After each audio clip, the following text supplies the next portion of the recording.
সবাইকে। ভাবছো তো এত রোদ্দুরের মধ্যে কোথায় যাচ্ছি? আরে দাঁড়াও দাঁড়াও বলছি, আগে শুধু রোদ্দুরটা দেখে নাও, পুরো ঠাটা পোড়া রোদ্দুর।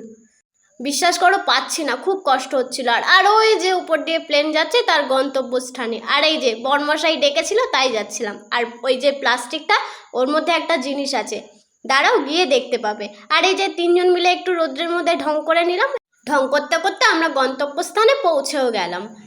এবার দেখতে পাবে আমি কোথায় এসেছি। আর এই যে মেয়ে তার কাকায়ের কোলে উঠে ব্যাস দুষ্টুমি শুরু করে দিয়েছে। আর এখানে এসে একটা ঝিলের সন্ধান পেয়েছিলাম, আর এই ঠান্ডা জায়গাটা এসে গাছতলায় বসে কি যে শান্তি পেয়েছি।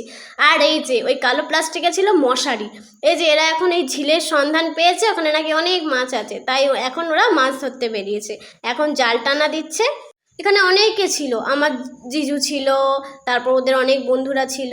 আর এই যে বরমশাই মাছ ছুঁড়ে দিচ্ছে, আর পেয়েছে কি চিংড়ি মাছ আর কটা চুনা চানা মাছ। আর এই যে ফাইনালি এখানে জাল টানা দিয়ে দিচ্ছে, এবার এটা দিয়ে আর একেবারে উঠে যাবে। এখানে 9 করে 4-5 বার জাল টানা দিয়েছে, আর ওই চিংড়ি মাছ আর চুনো মাছই উঠেছে, আর কিছু ওঠেনি। তারাও তোমাদের দেখাচ্ছি কত কি মাছ ধরেছে। এই যে এখন এখানে মাছ বাছা হচ্ছে, তারপরে ওরা সবাই সাঁতার কেটে ওপারে যাবে, আর আমি হেঁটে এপারে চলে এসেছি। আর ঝিলটা দেখো কত বড়। আর এই যে এই মাছগুলো পাওয়া গেছে, আর এই ছোট ছোট তেলাপিয়ার বাচ্চাগুলো না ছিপে উঠেছে। আর অতক্ষণ ঝিলে জাল টানার পর এই চিংড়ি মাছ আর চুনা চানা মাছই পেয়েছে।